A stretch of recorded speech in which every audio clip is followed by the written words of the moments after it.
Good afternoon, ladies and gentlemen, and welcome to the Team17 Group PLC Interim Results Investor Presentation. Throughout this recorded presentation, investors will be in listen-only mode. Questions are encouraged. They can be submitted at any time via the Q&A tab that's just situated on the right-hand corner of your screen. Please just simply type in your questions and press send. The company may not be in a position to answer every question it receives during the meeting itself. However, the company can review all questions submitted today and will publish those responses where it is appropriate to do so. Before we begin, as usual, we would just like to submit the following poll, and if you could give that your kind attention, I'm sure the company would be most grateful. And I would now like to hand you over to the executive management team from Team17 Group PLC. Steve, good afternoon, sir. Good afternoon, Jake. Thanks ever so much for the introduction. And welcome everybody to our interim results presentation. As Jake's already said, my name is Steve Bell. I'm the Group CEO of Team17, and presenting with myself today is Mark Crawford, our CFO. We've got three parts of the presentation that we'll be talking you through over the next 35 minutes or so, and then we'll obviously open up for questions at the end. I'm going to start off the presentation. I'm going to give a very brief introduction and talk about an operating overview of the businesses. And when I say the businesses, I'm talking about Team17 Games Label, Astragon and StoryToys. I'll then hand over to Mark, and Mark will go through the financials for the first 6 months of the year. And then I will talk about the strategic priorities and the progress that we're making against those strategic priorities, and also how we feel as though we're going to deliver for the rest of this year and also in the midterm. So how have we performed in the first 6 months of the year? We've had a really strong first 6 months of the year. Market beating organic revenues up 11% on where we were last year. Adjusted EBITDA is up 18%. There's been really strong progress against all of the strategic priorities I laid out in the presentation that I had within April. So again, I'll go through that later on because it's really important you understand the progress that's being made against all of those strategic priorities. And more importantly, we're on track to meet full year market expectations. If we look at the operational highlights within the business, stellar back catalogue performance. Our back catalogue is up 30%, and that's driven by lifecycle management. And you'll hear me talk a lot about lifecycle management and the importance of lifecycle management, but very strong performance when it comes to back catalogue.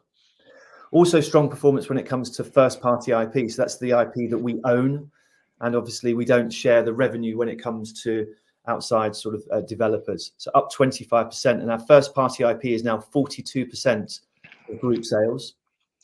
We launched 6 new games, 3 new apps, 20 DLCs, and 242 app updates through StoryToys. So again, we're putting really sort of high quantity and high quality of content in the marketplace. But it's important that we understand that it's a challenging new release market. There's more games being launched in 2024 than any other year in history.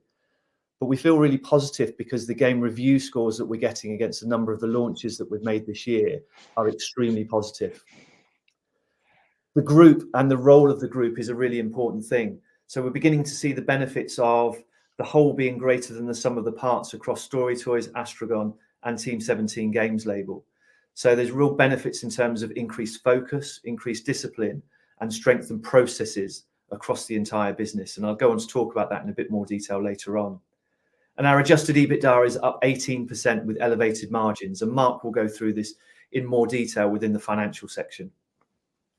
I just want to spend a minute or two going through the individual businesses now, just so everybody's got the right level of detail and colour around what's going on within those businesses. So if I start with Games Label, where our organic revenues are up 9%, exceptional back catalogue performance up 54%. And there's new additions to the back catalogue, including Dredge. There was a fantastic success story for us last year, as well as Blasphemous 2 and Trepang 2. So they've delivered really strong performances for us. And just so everybody's clear, the way that back catalogue works, any title that's launched in a calendar year, the next year, that title will be classified as back catalogue. So just an important classification for everybody. Overcooked, which is a title that we know and we love and has been part of our group for a number of years, enjoyed very, very strong sales performance in the first half of the year. And that was driven by very strong marketing activity. And I'll go on to talk about that in more detail because I think it's one of the strategic pillars that I chatted about in April. I just want to show the type of thing that we're doing with existing back catalogue titles as well as new titles, new launches. First party IP was up 33%, with very strong performances from Hell Let Loose, Golf With Your Friends, and Worms WMD. We had a hugely successful publisher sale on Steam, and that run really nicely into the Steam summer sale. So some really strong performances when it comes to our PC titles on Steam. We launched 4 new titles. 1 existing title was released on a new platform, and 15 new DLCs launched in the first half of the year. And the refocused strategy that I spent a lot of time talking about in April around tighter cost controls, lower expense development costs and lower marketing costs are very, very clear for everybody to see. New signed games in half one were all within the traditional indie sweet spot that we chatted about. And what I mean by that is around about the £1 to £1.5 million worth of spend for the business. Actually, a number of titles that we've signed in the first half of the year have been under the £1 million mark. So just because that's our sweet spot, it doesn't mean that every title has to be within those financial parameters. And half 2 releases in terms of the games label. 3 new titles have been launched already, and we've got Worms Armageddon that's being launched on console, and also an enhanced version of Autopsy Simulator, which will launch on console on the back of the actual Autopsy game that launched in the first half of the year. So again, good, strong performance.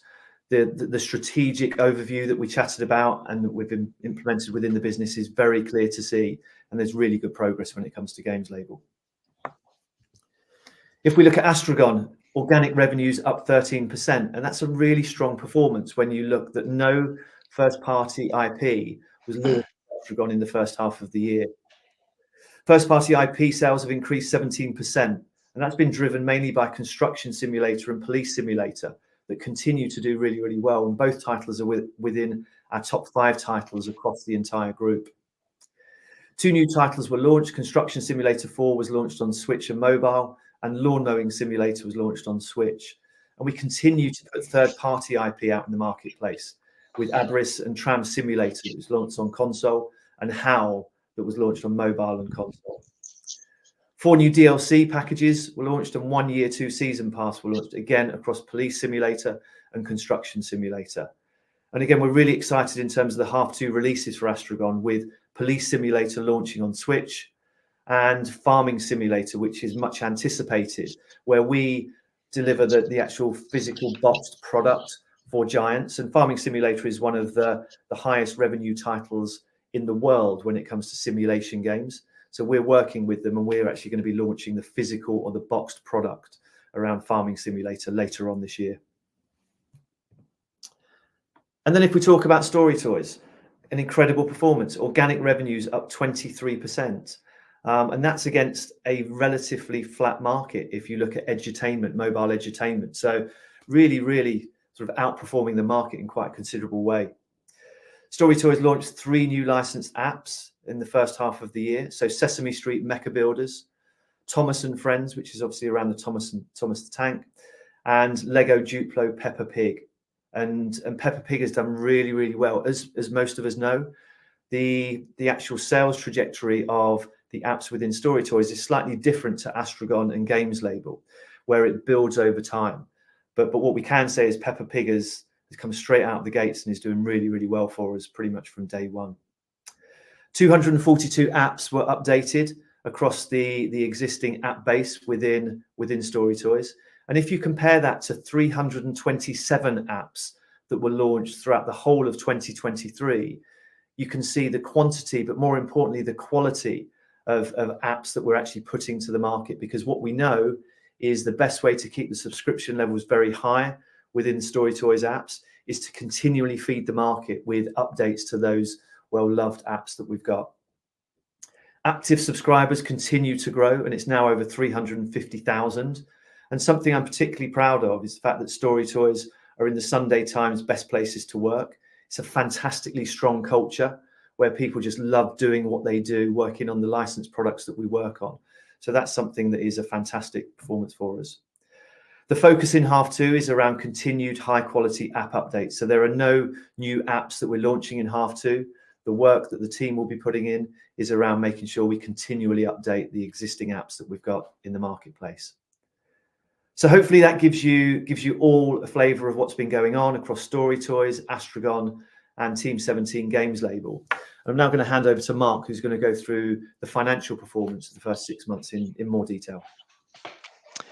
Thanks, Steve. As Steve mentioned, we've had a very good first half, and in terms of revenue outline, 100% organic revenue growth of 11% year on year. So delivers nearly just over 80 million in terms of total revenue. And as Steve mentioned, I think TEAM17 continues to outpace the market in terms of growth. And actually, if you track back to the IPO year 2018, our organic growth has outstripped the market growth some 4 times, and it's a consistent message of delivery that we're really proud of. Importantly, the splits across the group demonstrate the diversification and strength of the whole portfolio within the business, within the overall group, with all divisions showing growth at equally above market levels growth. So Games Label grew 9%, and that represents just under 64% of the group's revenues today. Astragon has grown double-digit growth and remains at 23% of the group. And Story Toys is a standout driver of growth in the period, is up 13%. Sorry, is up 23%. And now represents 13% of the group's total revenues. And when we acquired that business in the sort of high single digits as a percent of the group, so it is a standout performer in its marketplace. And I think the high level of growth, particularly of Astragon and Story Toys, highlights for us the success of those acquisitions we made in 2021 and 2022. And as mentioned, that has really strengthened and deepened portfolio across the group. So thinking a bit more about how those revenues are split, new releases were a much smaller part of the revenues this year. They're around 6 million, and that reflects 2023. We saw a very big uplift in new releases, benefiting from, amongst others, standout performance from Dredge, so a very tough comparator.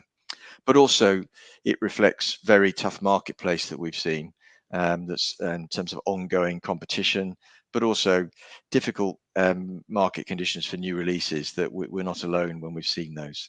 So those new releases are below what we expected, but actually, as Steve mentioned, there's some titles with some very strong review scores, and we're very confident that if you take those quality games with good review scores and you apply the lifecycle management skills and expertise within the Games Label particularly, we see longer term value for those titles, and we're expecting to see those, remembering that digital titles have a life cycle period of 5 to 10 years and some even more beyond 10 years. So we're confident of the future value from those titles. Clearly the back catalogue was the strong performer in the first half, underpinning the overall group's results. As Steve mentioned, it's delivered 30% growth.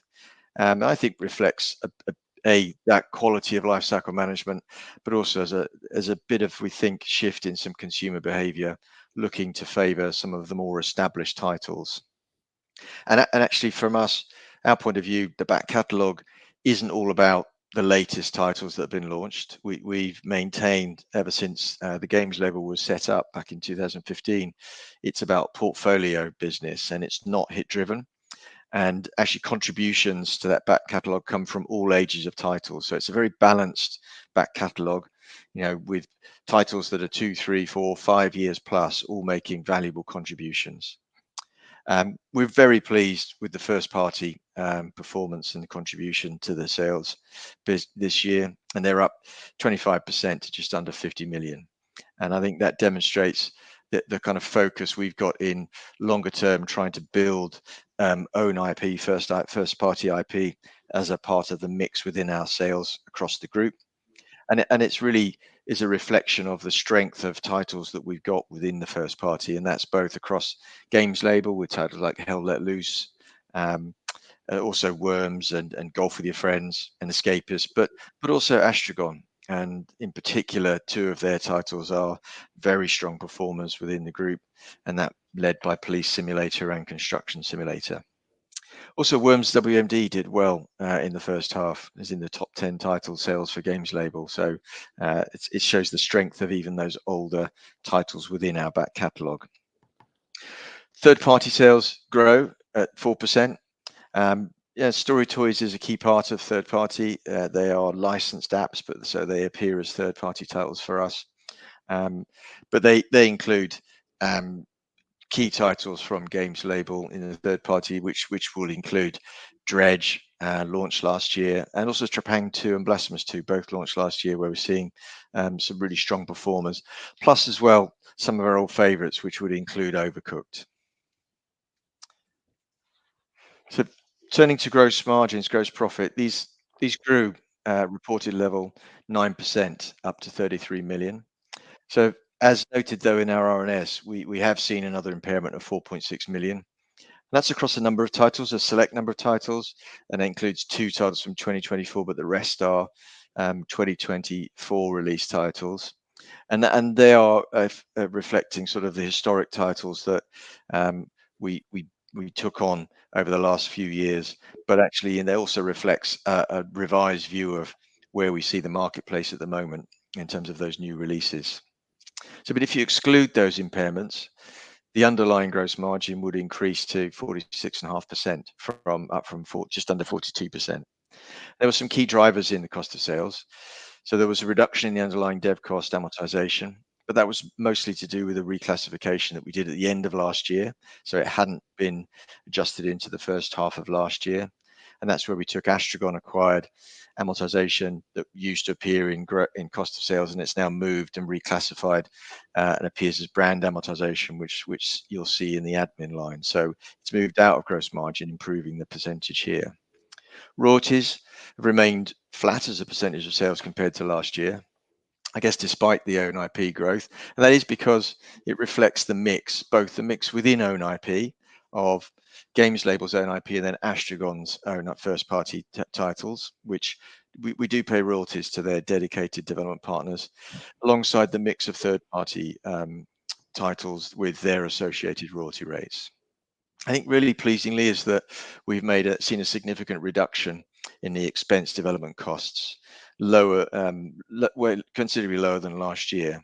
And that's linked to both all the restructuring work we did last year, but in particular, kind of being very smart and efficient about use of outsourced partners, driving down the costs within the business, and also those internal costs that Steve's talked about, outlined in the pillars within the group.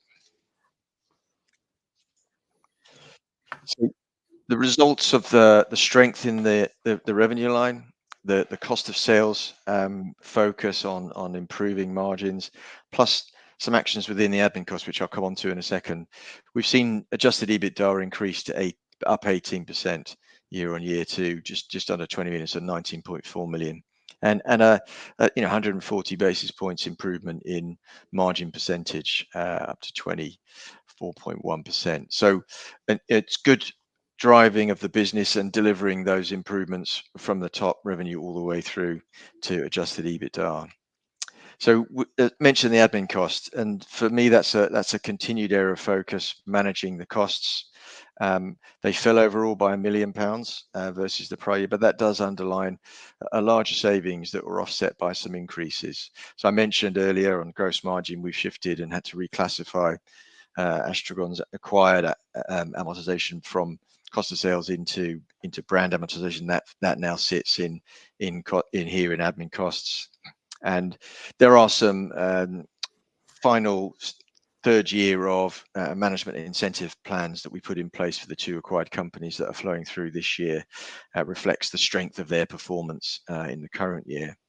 So the savings are greater. They're savings within the business, but within Games Label, we have reduced the marketing spend, and it's more about applying the marketing spend in a right way that fits the indie model. And we talked about this at the beginning of the year, and I'm sure Steve will come on to it a little bit later on about how we focus. And I think there's some demonstration of some of the activities that are applying the marketing spend in a better way, a more appropriate way, and that has led to a reduction in those marketing costs.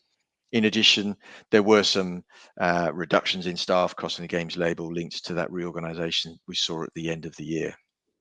So as a result, overall adjusted EPS has increased 17% up to just above 10 pence.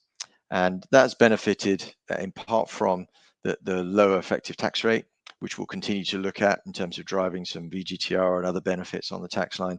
But also we've applied more focus on investing the funds appropriately of our growing cash reserves, and the interest has increased on those cash reserves by just over £500,000 this half. So all contributing to better bottom line performance for the business and for shareholders. So final kind of key slide for me is talking about some of the key parts of the balance sheet. So as outlined in April, we've refocused Games Label onto the sweet spot of indie investment. So we've seen a reduction in spend associated with that in terms of those new titles, but equally there's some phasing of development spend, because we've now got a number of very important first party development projects are now underway across both the Games Label and Astragon. And that's completely linked with our strategic drive to ultimately improve the percentage of first party titles within our mix. But that's going to drive a higher increase in capitalized development spend in the second half. But we are now in a different place in terms of managing that spend going forwards.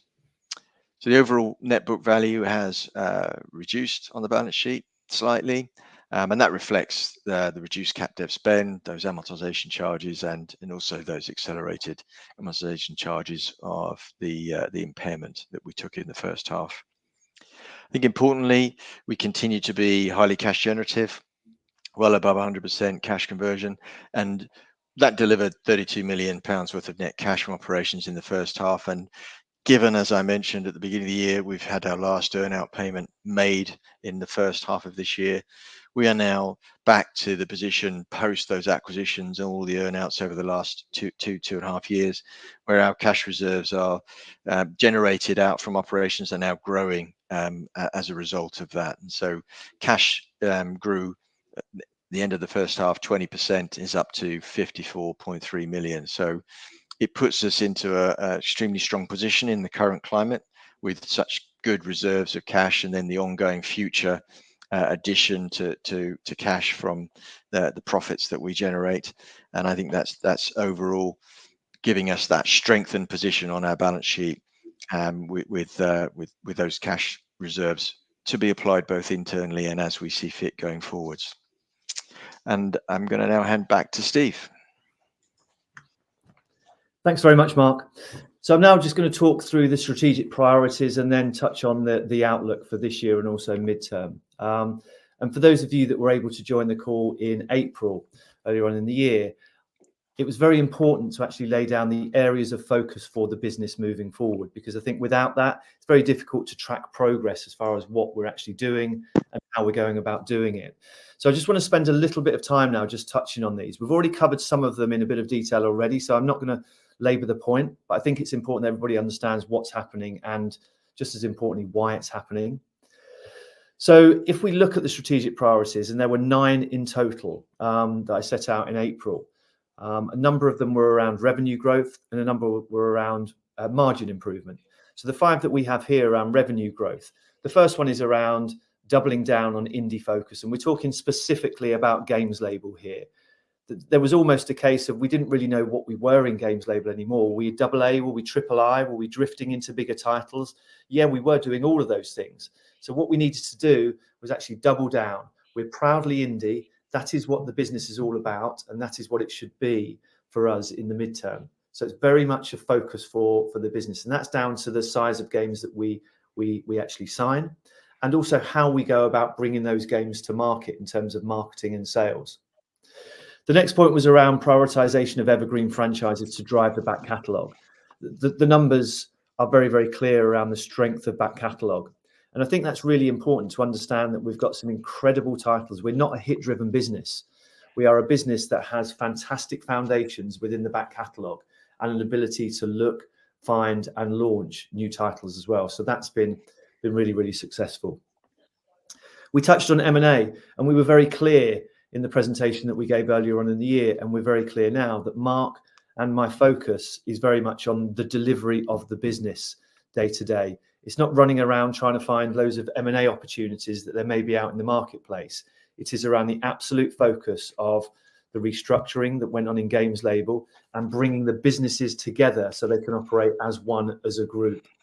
There may well be opportunities further down the line around M&A, and we've obviously got a very good track record when it comes to the acquisitions of Story Toys and Astragon, and also a number of first-party IP titles as well in Hell Let Loose and Golf With Your Friends. So that's not to say that we're not interested in M&A, but our focus is around making sure we deliver for the business. Innovative publishing models, so making sure that we are a publisher that is leading the market rather than following the market, making sure that we're delivering and offering things to developers that they really find of high added value. And that's really, really exciting. And there's a lot of work that's going on at the moment. I can't share that with you in this meeting because we're not ready to actually launch that. But there's going to be some really exciting models that are going on when it comes to how we work with devs and how we look at first-party IP. And the final point that I spoke about before was around progressive participation marketing. And that sounds a bit of a mouthful, but what that means is we need to make sure that we're delivering marketing campaigns and spending our marketing budgets in the right way. And to be honest with you, we weren't historically, because we had this strategy creep or shift in terms of being a bit more like a AA publisher. We started thinking and acting like a AA publisher. We started spending too much on trailers. We started spending too much on standard advertising and paid social activity. And that's not what the indie market was all about. So what we need to do is we need to make sure we're delivering the right type of marketing activity that feels like culture. And what I mean by that is gamers are really, really savvy. The minute they start feeling as though they're being marketed to, they're going to switch off. So we need to make sure that we're delivering real cultural relevant activity that's going to create talkability and also allow them to share it on their own behalf.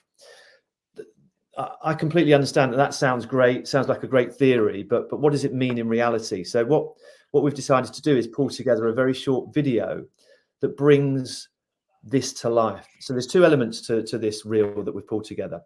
The first is around Overcooked, so a back catalogue title, a title that we felt was really important to inject some life into that title so we can create excitement and create revenue from that. So there were two things that we did. The first that we'll show you is an influencer, a podcaster, a YouTuber called QT Cinderella. So she has a huge following. She also has a number of her influencer friends who also have a huge following. So we joined forces with QT Cinderella. And the interesting thing about QT Cinderella, one of the areas of interest for her is around cookery. So cookery and gaming and fashion. So we joined forces with her and we said, what if we took Overcooked the game and had Overcooked IRL, so Overcooked in real life.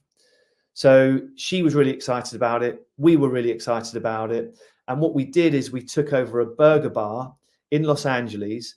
We had QT and her friends and her partners actually to come along and almost act the characters that are in Overcooked. And Overcooked, if you guys haven't played it, is a game which is a madcap chef-based game where you're chopping up things and passing it to your friends, and they're making things and passing it over. So it's all around making food, sharing and laughing.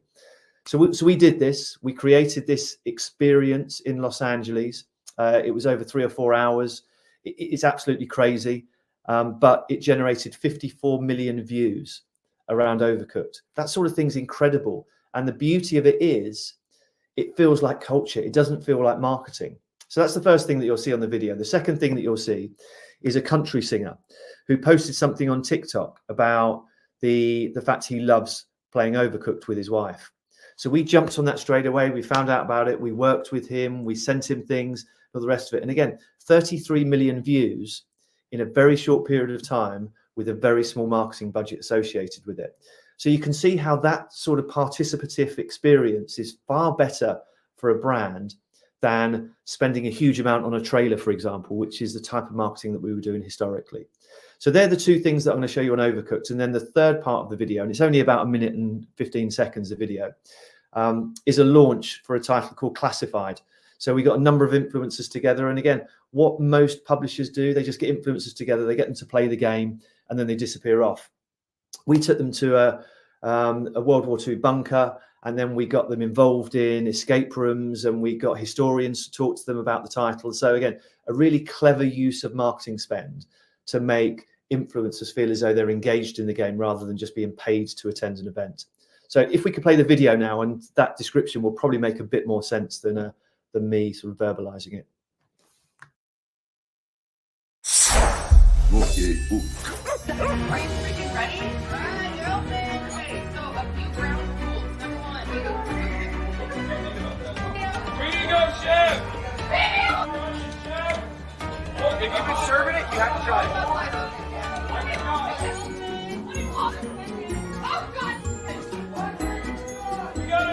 You have to stay prepping.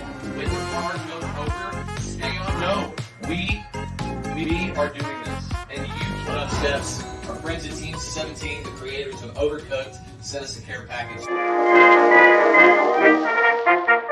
A top-secret team assembled at the Battle of Britain bunker for their first briefing on classified France 44. So come to the Battle of Britain bunker, lots of fun activities. We've been showing off our game to influencers and others to see what they think of it. Best-selling historian James Holland spoke about the real-life stories behind the game. Exciting first play on the title was enjoyed by all. They loved the genre, and they were really very, very positive. Then into the bunker for some escape room puzzle solving. It was a really, really fun bunker escape room experience. You're also taking in this amazing bit of history. It's just been a really great day already. Thanks very much. So hopefully that gives you a flavour for how the importance of marketing within the mix within Team17 Games label. The next thing I just wanted to touch on was the strategic priorities around improving profitability and ROI, and we've touched on this in quite a lot of detail already, so I'm not going to go through it in huge amounts of detail again. Increase the sales mix of first-party IP, and again, really, really excited about all of our first-party IP and the roadmap that we've got over 25, 26 and 27 when it comes to our first-party IP across Games label and Astragon. The investment limits within Games label, making sure that we don't suddenly start drifting into bigger titles where you're carrying more risk within the business. So that has been firmly implemented. Links to that, tighten cost controls, and also a far sort of tighter and sharpened green light process where we can make sure that we're making quick decisions that are born from commercial and product due diligence around certain titles. So we can make sure that new releases moving forward are as good as they possibly can be, and we can have the runaway successes that we've had historically. So in terms of the outlook for 2024, half two trading is in line with expectations. We've launched 3 titles already, and we've got further launches expected. It's a far more balanced adjusted EBITDA split between half one and half two than in recent years. And the cost and the capital allocation discipline that we've spent quite a lot of time talking about in this session is firmly there within the business. When it comes to midterm, we're obviously looking at the strong pipeline of third-party games, making sure that we've got the right third-party games to ensure that our back catalogue can continue to be fed moving forward. But also ongoing focus on the first-party IP, as I've already touched on. So we've now got 10 first-party IP projects in flight at the moment. As I said, they will be launching 25, 26 and 27, but all of the ones that you would expect, all of Astragon's titles, as well as 2 new titles within Astragon, as well as The Escapist and Worms and Golf with Your Friends and Hell Let Loose. Solid back catalogue performance born from the lifecycle management skills that we have. Centralised group services that, again, I've touched on around profitability and synergies. So making sure we've got that centralised team that can enable the leadership teams across the 3 lines of business to really deliver the success that they can. Further increase in cash generation, and then select M&A with indie focus. But we're confident of delivering full year 2024 results in line with market expectations. And the final slide is basically a summary, and a summary talking about why we feel as though we're a really attractive investment case. First point is around IP and talent. We've got the IP and we've got the talent in place to really deliver that accelerated growth. When you look at 42% of our revenue in the first 6 months of the year has been from first-party IP, it shows how strong that IP actually is. The next point is around a diversified portfolio. We've always said over the last however many years, that we're not a hit-driven business. We're a business that has a great benefit of having some incredible titles that work across our business, and we've got over 140 active titles that deliver revenue for us on a day-to-day basis. Proven franchise creation and lifecycle management skills. The interesting thing is we've got over 12 titles now, 12 franchises that have delivered lifetime sales north of $20 million. And we've actually got some that are over 100 million. So when we're talking about indie, we're not talking about small games that generate hundreds of thousands of pounds worth of revenue. We're talking about big franchises with huge opportunity moving forward. A dependable back catalogue providing the midterm visibility. So if you take from 2018 to the end of 2023, 74% of our group sales has come from back catalogue. And again, it's that point about not being hit driven. Yeah, obviously everybody wants hits. Everybody wants to have great runaway successes, but our business is formed on foundations far more solidified than that. A consistent track record of market beating revenue growth. So if you look at the market as a whole from 2018, it's generated 6% organic revenue growth. We've operated at 23% growth. So you can see how we're outperforming the market in quite a considerable way. And the final point is around cash, 54 million pounds worth of cash and equivalents. And that's a really strong balance sheet and cash generation, which will support in the midterm M&A optionality. So that's all Mark and I had to say in terms of the presentation. What we'll do now, I'm sure there are questions that have been coming in as we've been presenting. So we will show our faces again, and James will join us as well. He's our IR director, and then we will go through those questions and hopefully answer people's points. Absolutely, Steve, Mark, if I may just jump back in there, and thank you very much indeed for your presentation this afternoon. Ladies and gentlemen, please do continue to submit your questions just by using the Q&A tab that's situated on the right-hand corner of your screen. But just while the company take a few moments to review those questions that were submitted already, I would just like to remind you that a recording of this presentation, along with a copy of the slides and the published Q&A, can all be accessed via your investor dashboard. Guys, we have received a number of questions throughout your presentation this afternoon, and thank you to all of those on the call for taking the time to submit their questions. But James, at this point, sir, if I may hand over to you to chair the Q&A with the team, and if I pick up from you at the end, that would be great. Thank you. Great, thank you. And thank you all for submitting your questions. So the first question, probably for you, Steve, it's about the in terms regarding the restructuring of the games label and the refocus on the indie business model. How do you foresee this shift impacting the number and type of new titles released in the coming months? And how will this align with consumer demand in the evolving gaming landscape? Yeah, it's a really good question. It almost touches on two elements. I think one element of this is around the macro gaming market at the moment. And the second part of it is around the restructure and the indie focus that we have within the business. So I'll take the internal micro point to start off with. So you're absolutely right. The indie focus within games label we're obviously talking about here, but the indie focus is very clear to be seen.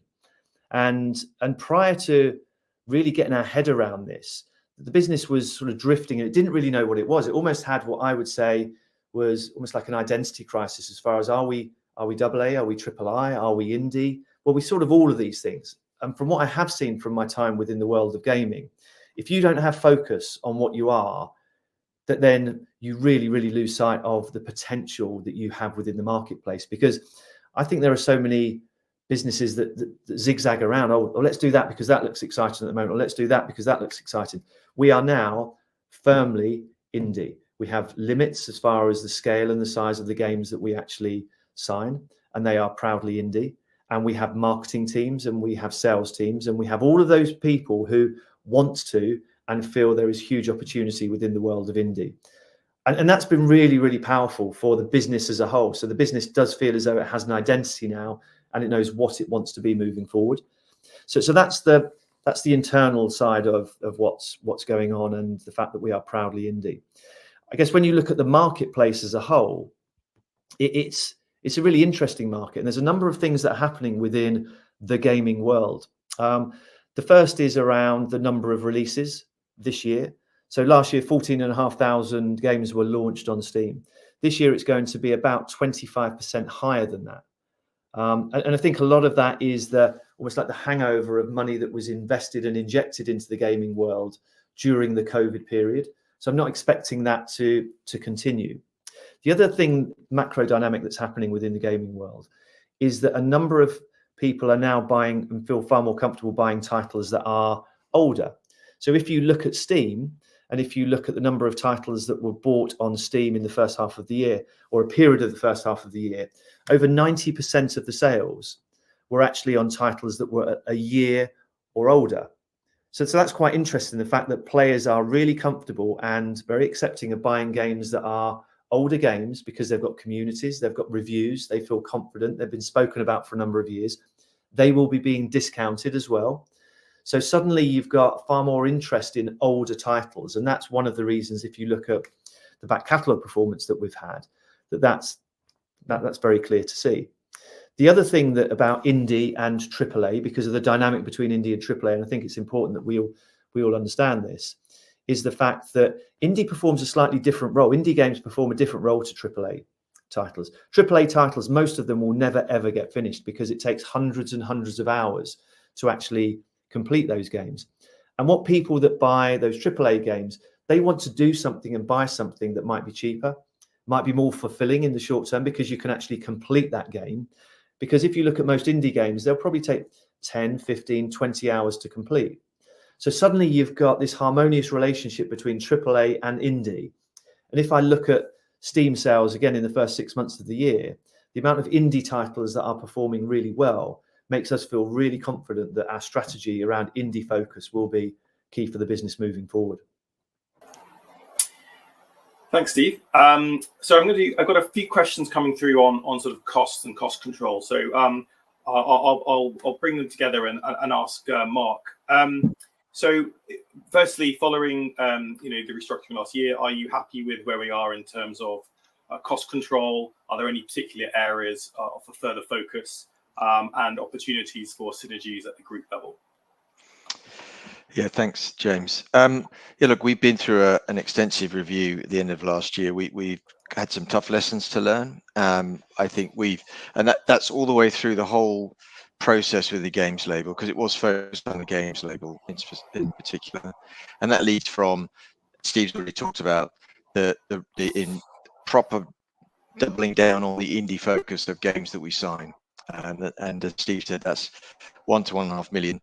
We have signed games in the recent months actually that are below 1 million. So it's not that we only sign them in that level. So it starts there. There's a renewed focus on the process and controls all the way through the milestone delivery process on the development side. And that's tightened up. We had processes in place, but we've got much more focus on it and much clearer review steps all the way through that process. And also then through sort of the non-development side. So on the commercial piece, very tight controls. We've now fully implemented. We've implemented onto the NetSuite finance system within the games label, and we've got tighter controls on spend levels. But it's also not just about the spend level controls, it's about redirecting spend in the right place, as Steve talked about in the terms of the marketing. So we don't have to spend on areas where it's not appropriate for the indie level. And that's seen some pretty important savings in marketing, as an example, in the first half. What I would say is that focus on managing cost and making sure that our infrastructure and our cost base is appropriate for the indie business model will always continue. It's not a one-off.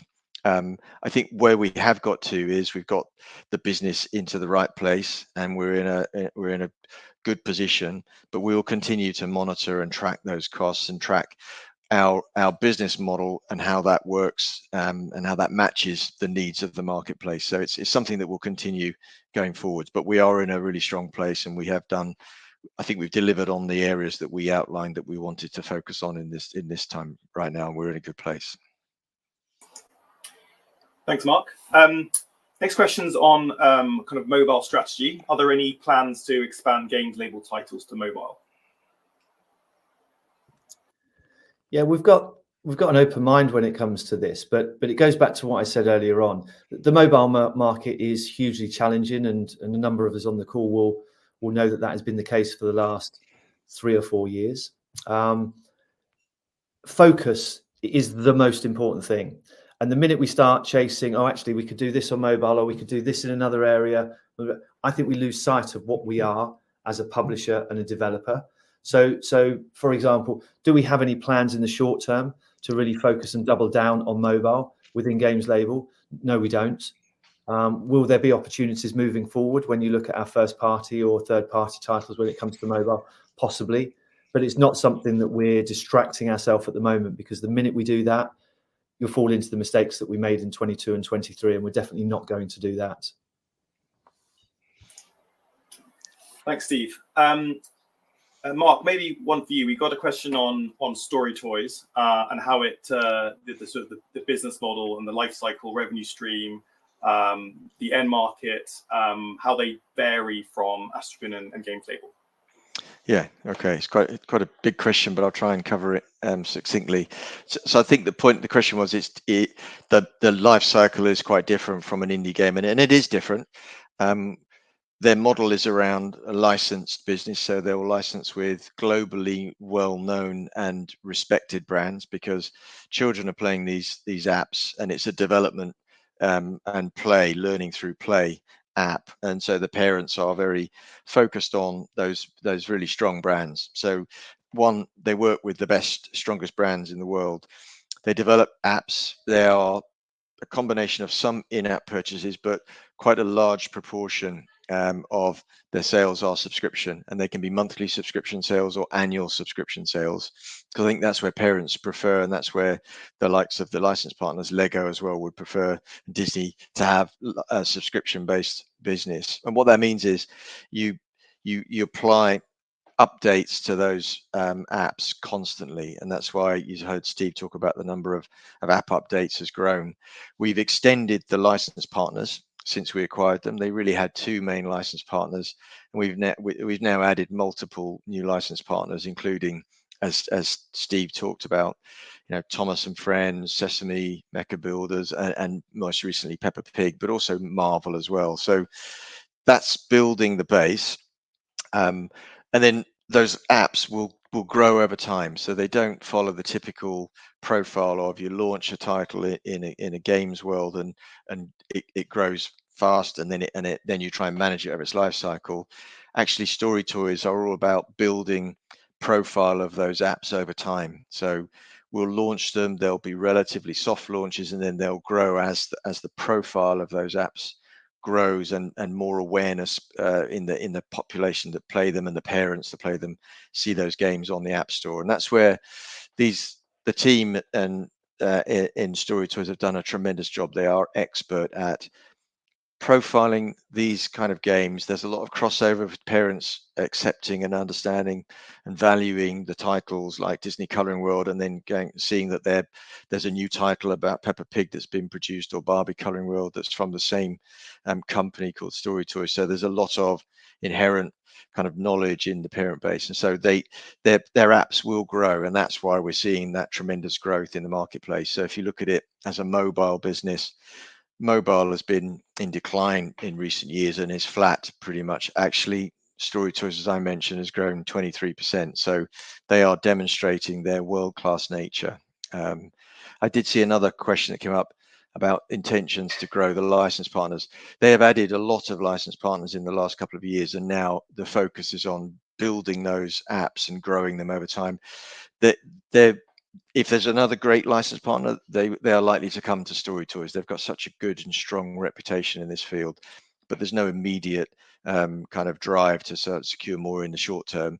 But I could see it growing over time. But the focus now is on building the apps that they've got. Thanks, Mark. I've got a question here on IP and the sort of feeding IP into the back catalogue. Is there any scope for you to acquire the IP of any third-party titles in your back catalogue, or is the focus more on developing new titles to feed the back catalogue?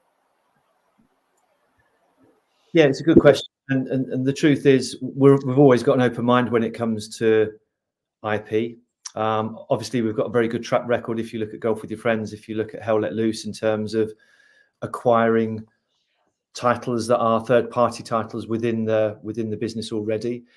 I think IP is a really interesting area of growth, and obviously one of the strategic priorities is about growing the percentage of IP that we have as our revenue base within the business, for obvious reasons, because you have complete control and you don't have to be sharing the revenues with the developers moving forward. So the short answer to that question is we've got very, very open mind when it comes to IP, whether that be IP that's in the market currently or whether it's IP that's already part of the Team17 group, because I think it's a great opportunity for the business. It's exciting. We've proven that we can add real value. And as I said, hell let loose and golf with your friends. If you look at them today compared to where they were when we acquired them, it's a phenomenal success story. So yes, it's something that we're always looking at. Thanks, Steve. Mark, maybe one for you. Can you explain, maybe contextualize the Team17 share price performance in recent months, which does seem at odds with our recent results and the wider equity markets? Yeah, I would love to say I understand the vagaries of the stock market and share price movements, but firstly, the board would share every investor's frustration with the share price and what's happened. I think we've done everything that we know internally that we set out to do this year. I believe there's a lot of uncertainty in the markets, and so that leads to cautiousness, and that's around external macro things, around government pressures, cost pressures. Look, I also think the market was kind of anticipating, cautiousness around where we'd come from at the back end of last year, and so until they actually saw our results, there was a bit of hesitancy and nervousness. I think if you'll have watched the share price this week since we announced the results, and we're pleased to see some improvement in that share price, although we always say we don't watch the share price on a daily basis. At the time of results, you can't help it, but it's pleasing to see some positive reaction to the results we've got. Our job, as Steve has said at the start of this call, is to focus on delivery through the rest of this year and going forwards and getting back to that consistent delivery message. And then we always believe that the results will talk for themselves and will do the speaking for us. But yeah, frustrations, but hopefully some sight of some positive movement post the results we had this week. Absolutely. Thanks, Mark. Right, well, that's all the questions we have. So I'll hand back to Steve if you have any closing remarks. Yeah, thanks very much, James. And thank you to all of you for attending the last 55 minutes, and hopefully you'll walk away with a far better understanding of our business, how we're performing, and just as importantly, the plans moving forward. From my perspective, from Mark's perspective, and the business's perspective, we are pleased with our first 6 months' performance. But we're not taking it for granted. We're not sitting back thinking that we've cracked it. We are working and continuing to work to make sure we deliver the numbers in 2024. The strategic priorities are our priorities, because every single one of them will make our business that much better, that much stronger moving forward. So although we're pleased, we want to continue to get our head down, to focus on the business, and to make sure that we're the business that I know that we can be moving forward. The final thing I'd like to say is just like to thank all of the shareholders who will be on the call. A number of you will be current shareholders, for your support over that time, and we'll continue to do what we've been doing. So thanks ever so much. Appreciate you giving up the time to listen, and hopefully we'll catch up in the not too distant future. Perfect, Steve. That's great. And Mark and James as well, thank you very much indeed for updating investors this afternoon. Could I please ask investors not to close this session, as you'll now be automatically redirected for the opportunity to provide your feedback in order that the management team can really better understand your views and expectations. This will only take a few moments to complete, but I'm sure will be greatly valued by the company. On behalf of the management team of Team17 Group PLC, we would like to thank you for attending today's presentation.